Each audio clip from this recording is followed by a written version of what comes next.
اللهم إني أبرأ من حولي وقوتي وألجأ إلى حولك وقوتك يا ذا القوة المتين. إن شاء الله النهاردة على بركة الله هنعمل مع بعض القرص الطرية الفلاحي بدقيق القمح. طرية جدا ما شاء الله، وزي ما انتم شايفين التسوية بتاعتها ممتازة، وهوريكم كمان شكلها من جوه. بصوا، بيضة زي القشطة وطرية وعاملة زي القطن كده، ما شاء الله لا قوة إلا بالله. هقول لكم ايه سر بياضها على بركة الله. هنبدأ. اللهم صل وسلم وبارك على سيدنا محمد وعلى آله وصحبه أجمعين. بسم الله توكلنا على الله.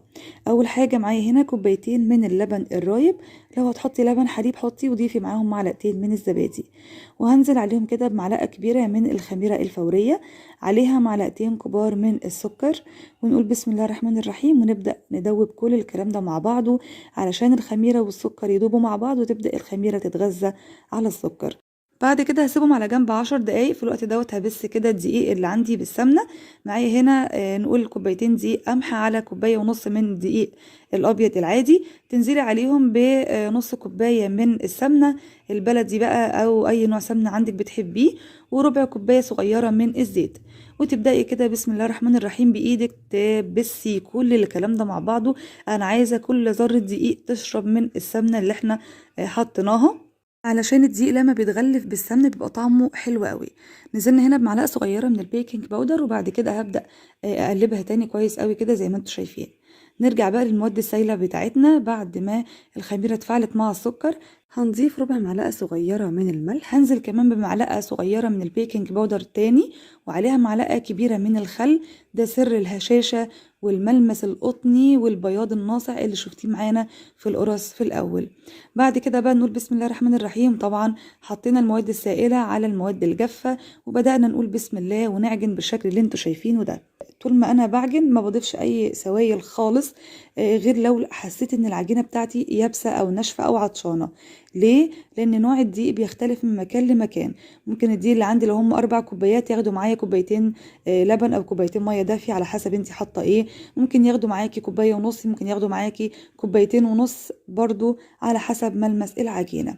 فنوع العجينة هنا هو اللي بيتحكم فيكي في إضافة السوائل. بدأت أعجن كويس قوي قوي لحد ما نشطت الجلوتين، وبقت معايا العجينة زي ما انتم شايفين اللهم بارك ناعمة وطرية كده. نزلنا بمعلقتين أو 3 معالق كبار من السمن البلدي، قبصنا بيهم العجين، يعني اديناها الريحة والطعم في الآخر خالص، يعني ده الفينش بقى.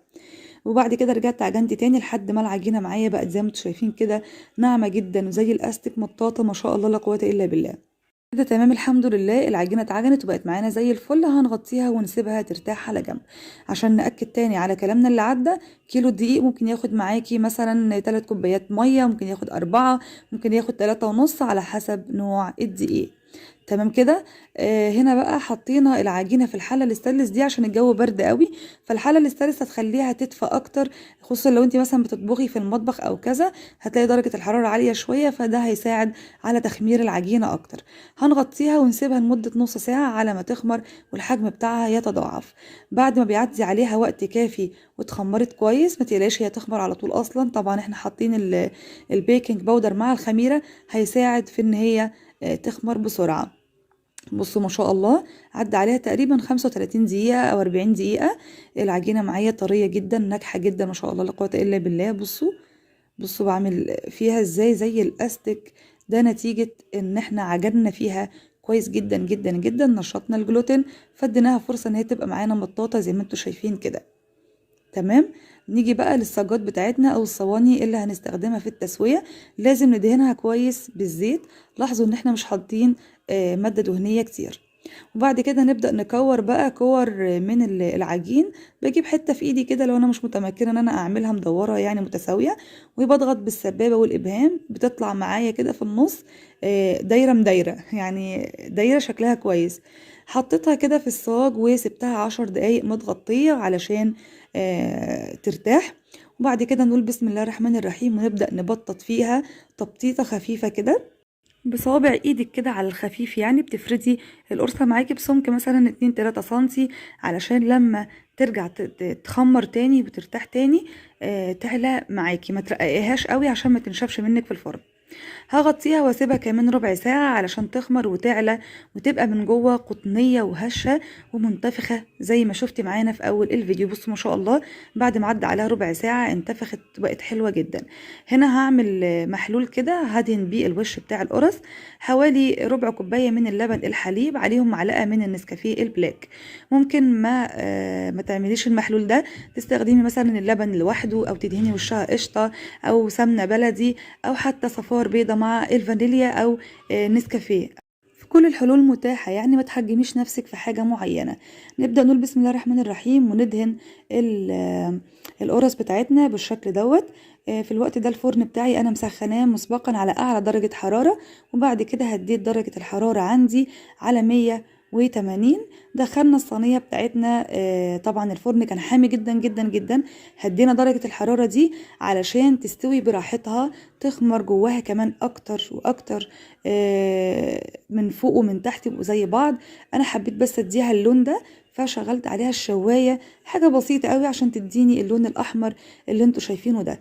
انا الفرن بتاعي ساعات ما بيخليش القرص بتاعتي او الحاجة اللي انا بسويها فيها يعني تحمر من فوق ومن تحت زي بعضها، فانا بضطر ان انا خلاص بمسك بشوف القرصة كده من تحت لقيتها احمرت، بطفي من تحت وايدي الشواية وافضل قدام منها مراقباها لحد ما تاخد اللون اللي انتوا شايفينه ده.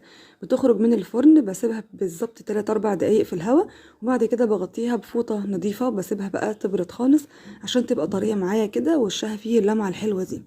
وبس كده الفيديو بتاعنا خلص، يا رب يكون عجبكم، ولو وصلتوا معانا لحد هنا ما تنسوش اللايك والاشتراك او سبسكرايب وتفعلوا علامة الجرس عشان كل جديد يوصلكم ان شاء الله. جربيها وان شاء الله هتعجبك، خصوصا لما تجوعي تدهني وشها بالجبنه كده وتاكليها بالف هنا وشفا. ولو هتعملي منها كميه كبيره احتفظي بيها في اكياس في الفريزر وطلعيها قبلها بساعه هتفك وتبقى كانها لسه معموله طازه. اسيبكم في رعايه الله وامنه، واستودعكم الله الذي لا تضيع ودائعه. ما تنسوش اللايك والاشتراك وتدعوا لنا دعوه حلوه بظهر الغيب ولكم بالمثل، والسلام عليكم ورحمه الله وبركاته.